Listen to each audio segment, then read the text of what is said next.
run more Medicham, more Swampert, suddenly Trevenant becomes a dominant force. And absolutely, and also Trent is facing another Alolan Ninetales, but the key switch here is it's the Charm Alolan Ninetales. And we've seen that Galarian Stunfisk is the only Steel type available for Trent. So now the Alolan Ninetales with Charm has even more pressure than it did before. I mean, I know in the Lickitung matchup, it's still going to be similarly neutral, but in the back, if it's facing up against that Altaria, it's facing against that Medicham. I mean, even the Trevenant Swampert, it's decent. It's good against everything but the Galarian Stunfisk. I'm expecting Beach to feature that Alolan Ninetales, so Trent is always going to have to bring that Galarian Stunfisk.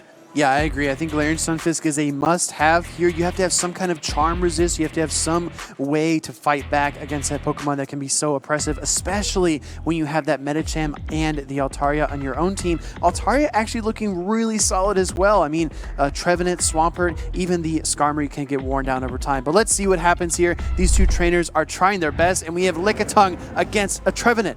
I thought Trent might be a little scared to bring that Lickitung, but just brought it in the lead instead. The Galarian Say Swap, and it's a shiny Galarian Stunfisk, I believe, into the Trevenant. Let's talk about this switch for just a moment. Coming in Trevenant versus the Galarian Stunfisk when you have a Medicham in the back. What a call here by Trent. Let's see if it goes exactly how he envisions it. The thing is, though, it's hard for that Obstagoon because if you don't find alignment, you're going to have to match up against the Medicham. So here is the early Protect Shield out of Beach, maybe trying to get that alignment, because if you can match up that Obstagoon into Lickitung and then Trevenant into Medicham, you're going to be in amazing shape.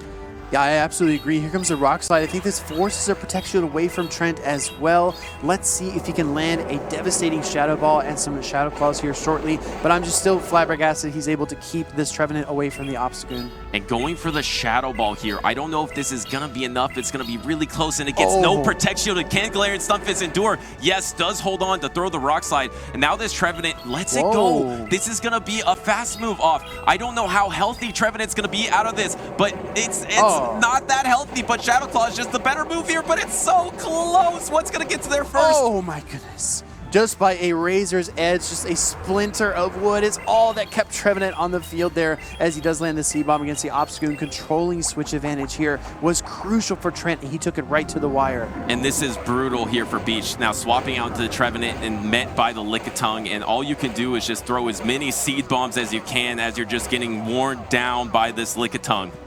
Yeah, the Trevenant's going to try to fight back here with a Seed Bomb, maybe deal some neutral damage. We've seen this matchup before. You need probably 4 of these Seed Bombs to really KO the Lickitung because those Shadow Claws are just not doing it.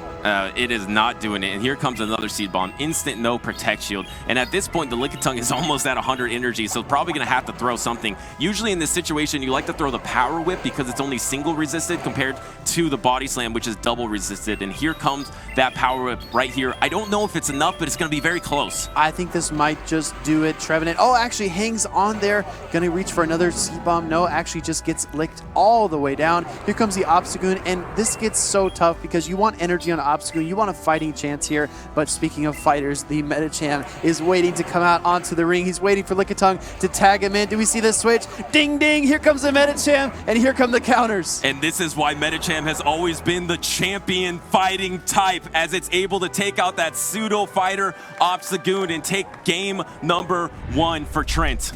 Yeah, absolutely impressive plays there. Great team.